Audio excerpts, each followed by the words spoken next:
Hello fellow weirdos, hello dirty laundry lovers, hello YouTube demonetization bot. This Jeffrey Epstein rabbit hole just gets deeper and deeper, and that's aside from the theories about ex-presidents and presidents. By the way, do I think Clinton or Trump are responsible? My personal opinion is no. Do I think they both knew exactly what kind of monster he was? My personal opinion is yes. Do I think they're both lying about how connected they were to Epstein? Yes. We're still waiting to hear from the coroners, one of whom is celebrity pathologist Michael Baden, and we know how well he wrapped up his previous cases like the OJ murders and the Kennedy assassination. By the way, if you like these kind of dirty laundry videos, please consider subscribing. That's a big part of what we do here at Legion of Weirdos. Meanwhile, at the Metropolitan Correction Center, we've got 2 jail employees who've been put on leave and a warden who's been reassigned because apparently Epstein was left unattended for over 3 hours and documents were cooked to hide that fact. I guess the 2 guards in charge of Epstein had been working multiple overtime hours and were asleep. Their names haven't been publicly released, supposedly to preserve the integrity of the investigation. Meanwhile, the warden, whose name is however you say this, had just recently started working at the facility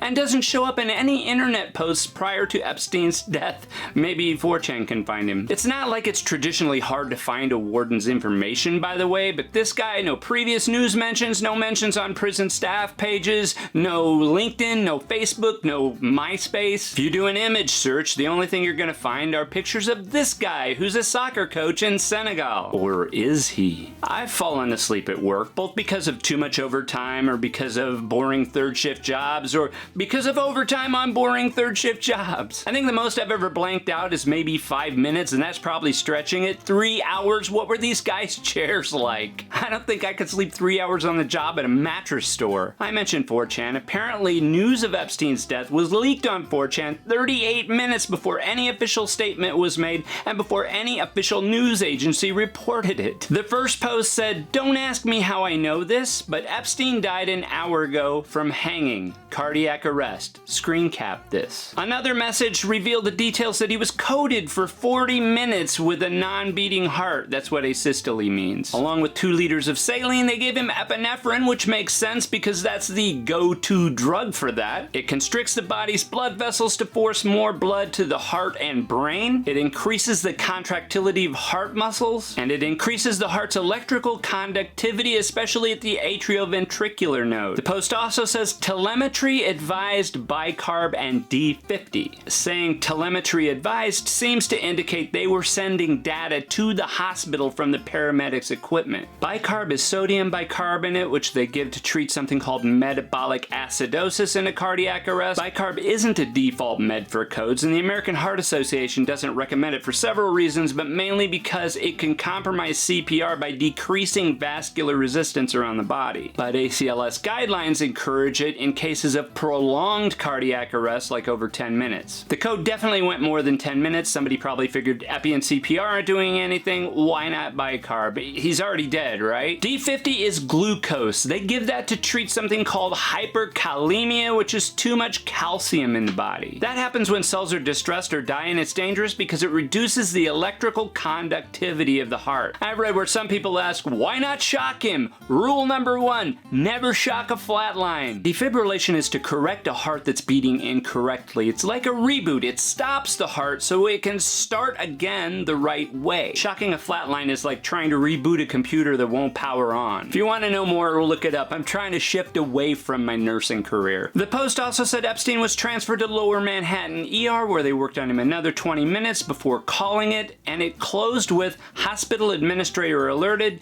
preparing statements. That last bit makes me think whoever posted this worked in the hospital. Think about it. Prison guards, paramedics, firemen, they're not thinking about hospital administrators. They're thinking about the warden or the chief. All those details about the code would indicate this is somebody with a first-hand account, or at least a rumor monger with connections to somebody with a first-hand account. Seems to me it shouldn't be too hard for investigators to figure out who posted this. It's probably a doctor or a nurse or a tech who worked on Saturday morning at New York Presbyterian ER. That's like, what, 40 people? And then there are the gurney photos, which claim to be of paramedics bringing Epstein into the hospital, which I found in my favorite news rag, the New York Post. And there are people who claim to debunk these photos. They say there wouldn't be fire department gurneys hanging on the wall, there wouldn't be an air compressor on the wall, there wouldn't be a dirty wall in an ambulance bay, and they say there wouldn't be a sign saying shut off your engines because by law, ambulance engines are on 24/7. I don't know about the gurneys or the air compressor, but I can tell you there are definitely dirty walls in ambulance bays and in other places in hospitals. And there are almost always signs to tell you to shut off your engines. And the thing about the ambulances, that's just silly. Are the pictures real? Maybe, probably. The next theory is the body isn't Epstein. Some have said they're photos from Anthony Bourdain's death, which is just silly because he died in France. Why would there be New York paramedics and signs in English? There's a Twitter thread that mentions that his head's way too big in the picture. But look at the rest of the picture. If you correct their proportions, it doesn't look so weird anymore. Somebody did a terrible Photoshop job and people are buying it. Some are even saying the photographer, William Farrington, doctored a training photo with a picture of another man to make it look like Epstein. They even go into fake Paul McCartney mode, analyzing facial features. Some are saying inmates at Metropolitan Correctional Center wear brown, not orange. Here's a photo of MCC. Those outfits look pretty orange to me. Or maybe they were photoshopped back in January because they knew this was gonna happen. And there's another text post from someone claiming fishy business about a trip van that didn't log in or out and a guy in a green military outfit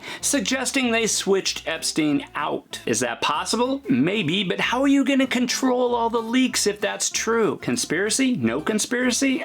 I don't buy into any particular theory, but something seems fishy about this. Then again, if you spend enough time on the internet, you can convince yourself of anything. If you're a photographer or a YouTuber, check out my other channel. I'll link it. Thanks for watching. Stay out of the comfort zones. Today we're going to talk about an animal in Colombia called a guatine. Kind of looks like a rat and a rabbit had a baby, but they're bigger than either of those animals.